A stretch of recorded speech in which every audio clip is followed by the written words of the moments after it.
Assalamualaikum warahmatullahi wabarakatuh.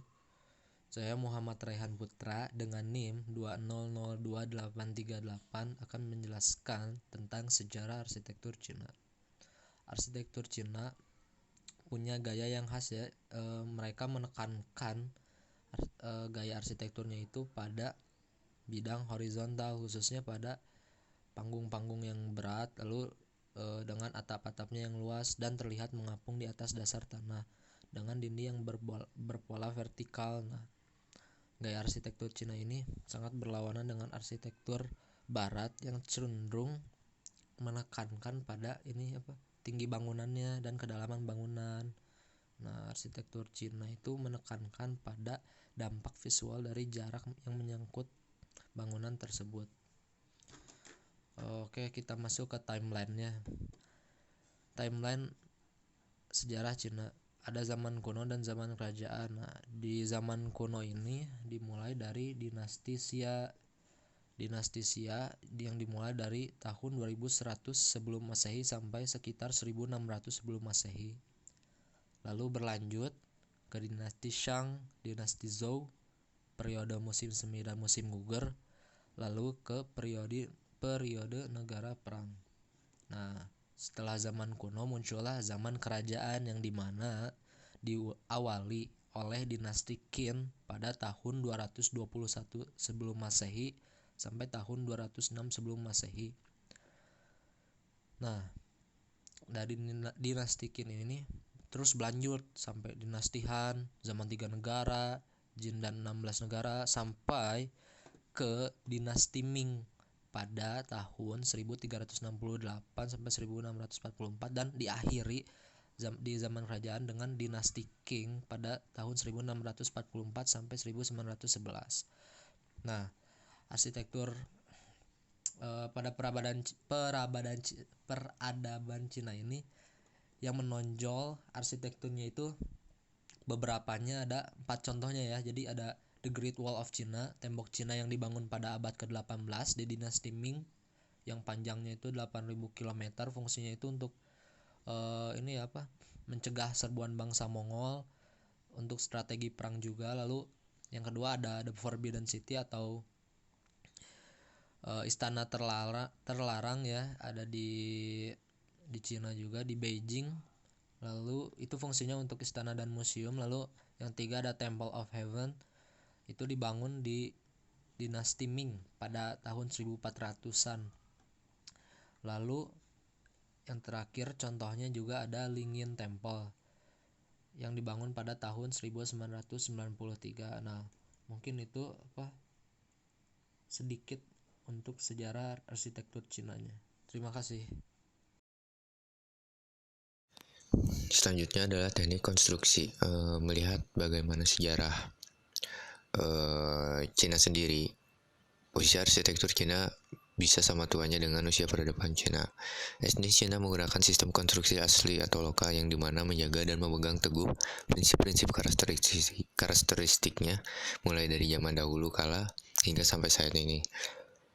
Dalam material sendiri, kayu pada awalnya digunakan sebagai bahan bangunan utama karena sifatnya yang sangat umum. Selain itu, orang Tionghoa percaya bahwa kehidupan berhubungan dengan alam. Karena itu, kayu lebih disukai daripada batu. Bangunan pagoda tertua yang pernah ada dengan bahan kayu yang masih bertahan hingga kini berlokasi di Ying Country, Shaanxi. Sementara yang penggunaan batu bata sebagai bahan bangunan pada arsitektur adat Cina bisa dilihat pada tembok besar Cina yang pernah direnovasi dari dinasti Ming 1368 sampai 1644. Lalu di fondasinya sendiri, fondasi yang digunakan adalah fondasi umpak. Pada bangunan kelas atas, fondasi ini dihiasi dengan ukiran. Di dalam foto tersebut ada diagram konstruksi kayu yang mendukung dogong memegang atap multi miring, disalah dari arsitektur Jingzhou Fasi 1103 Masehi. Struktural balok kayu digunakan untuk tiang-tiang utama. Komposisi atap balok-balok ini biasanya ekspos yang merupakan bagian unsur dekoratif. Lalu di balok struktural penggunaan kayu struktural besar sebagai penyangga utama atap bangunan. Kayu-kayu tersebut biasanya dipotong besar, digunakan sebagai kolom penahan beban dan balok lateral untuk membingkai bangunan dan menopang atap. Balok-balok ini dihubungkan satu sama lain secara langsung atau dalam struktural kelas yang lebih besar dan lebih tinggi, diikat secara tidak langsung melalui penggunaan tanda kurung.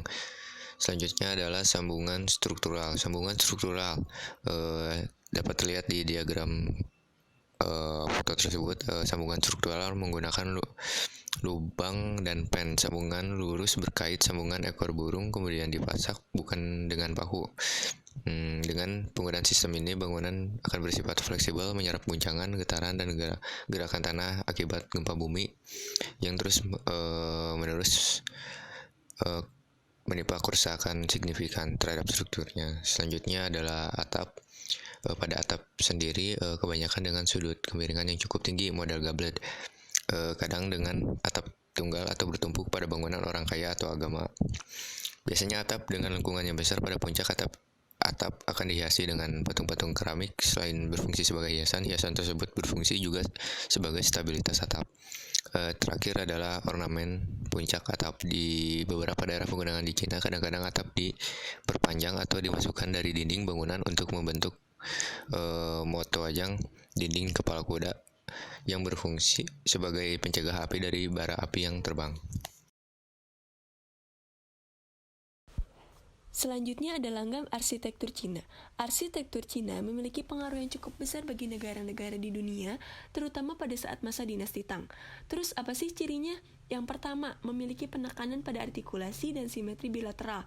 Berarti elemen sekunder diposisikan kedua sisi struktur utama, jadi kayak sayap untuk mempertahankan konsep keseimbangan tadi. Nah, simetri bilateral tuh bisa kita temukan bangunannya tuh contohnya di rumah-rumah pertanian sederhana atau kompleks istana. Terus apa ada yang gak seimbang atau gak simetris atau asimetris? Ada. Jadi masyarakat Cina cenderung membuat kebun tuh berkonsepkan asimetris. Kenapa? Karena mereka ingin menciptakan aliran yang abadi. Nah, ciri selanjutnya tuh atap bangunan berbentuk pelana. Bisa kalian lihat di contoh, itu tuh ada lengkungan dan ada ornamen-ornamennya yang disebut sebagai ngangsan. Nah, gambar tersebut tuh diambil dari daerah pecinan.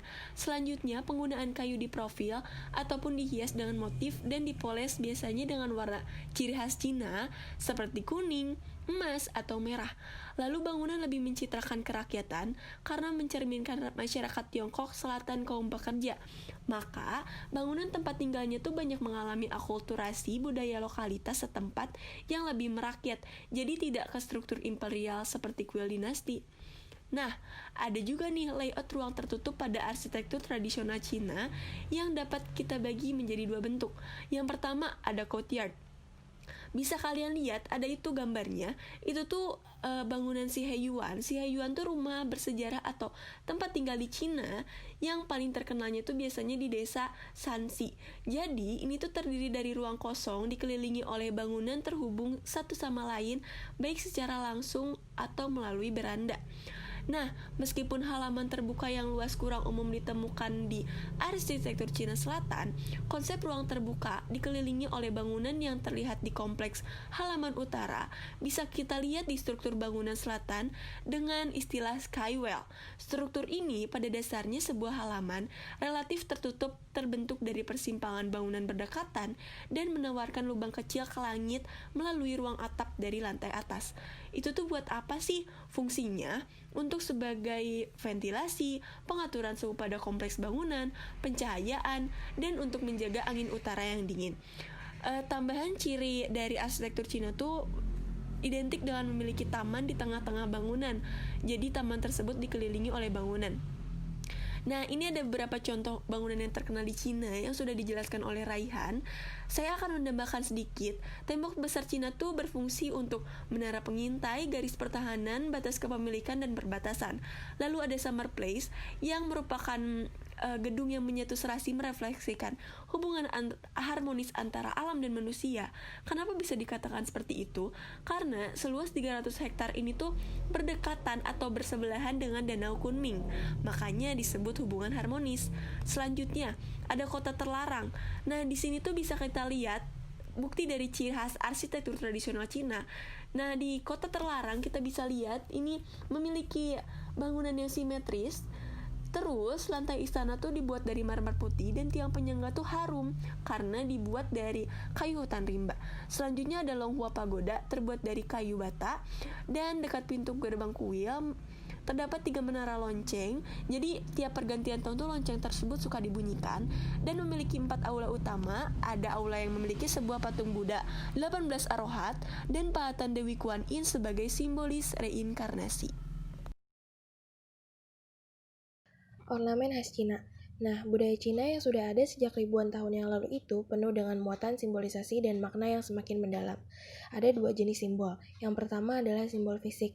Simbol fisik itu diwujudkan dalam bentuk ornamen atau ragam hiasan warna-warna pada bangunan dengan detail ornamen dan warna yang bermacam-macam, sesuai makna dan arti yang dikandungnya.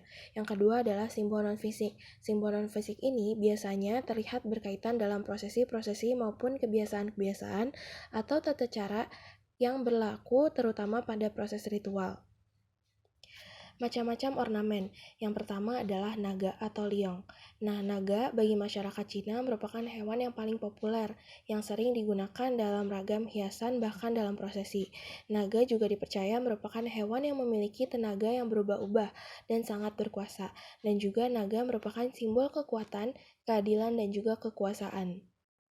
Ornamen yang kedua adalah tumbuhan atau flora. Tumbuhan yang sering digunakan dalam motif atau ragam hiasan Cina adalah bunga peoni, bunga teratai, bunga sakura, cemara, bambu, dan juga beringin.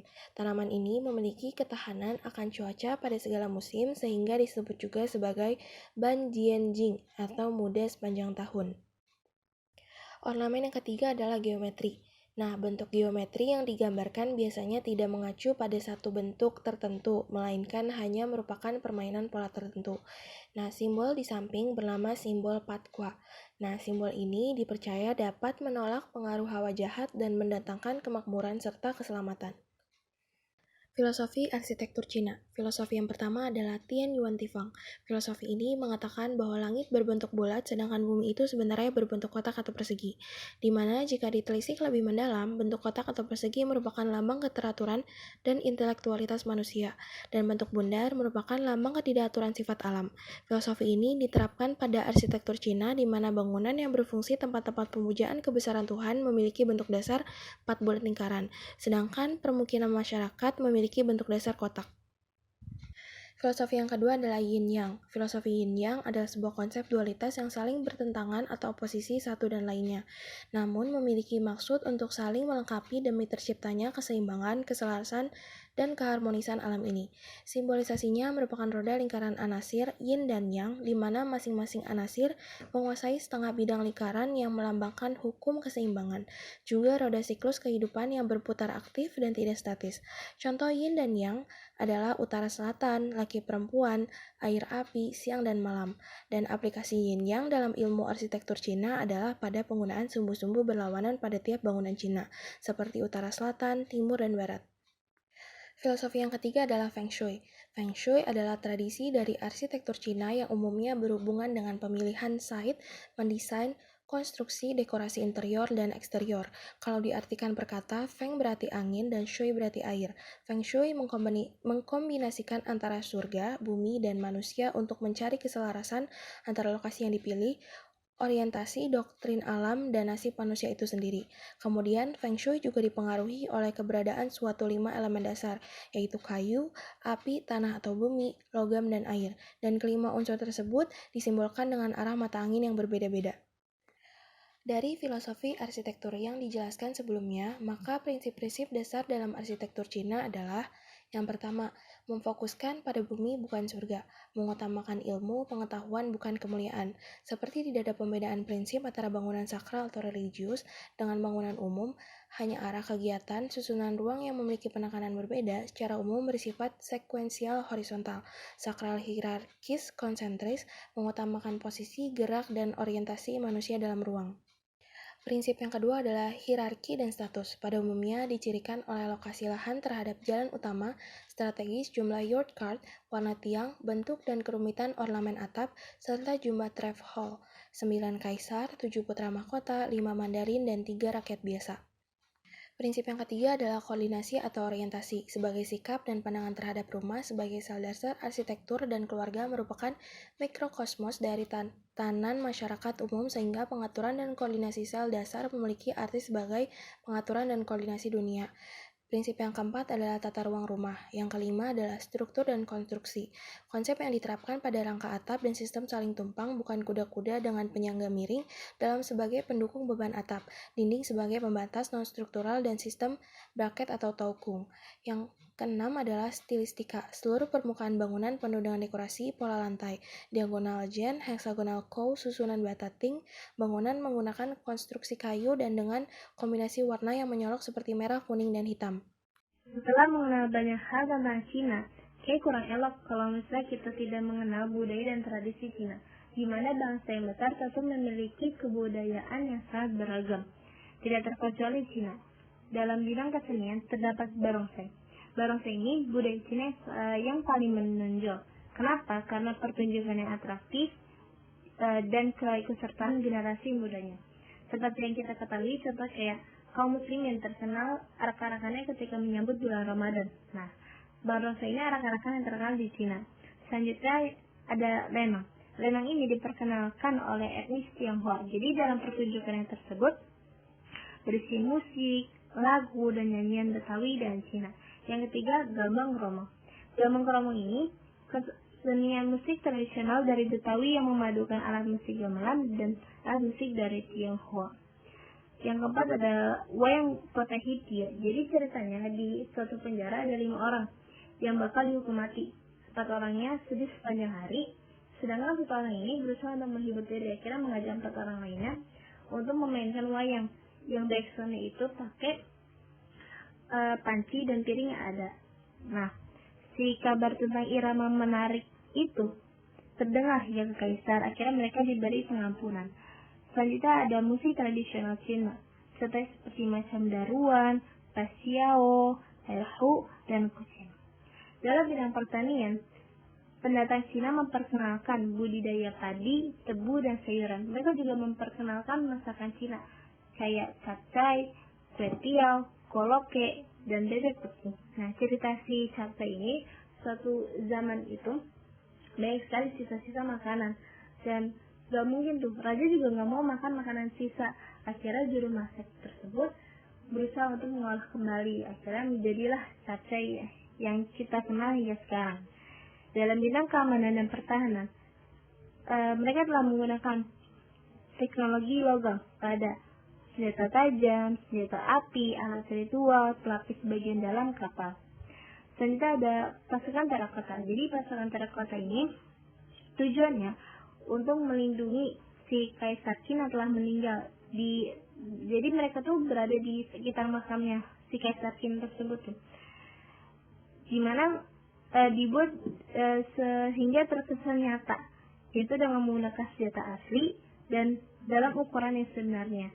Penemuan patung terakota tersebut terdiri dari jenderal, pejabat, sampai pasukan infanteri, pasukan panah, dan pasukan serangan kosong.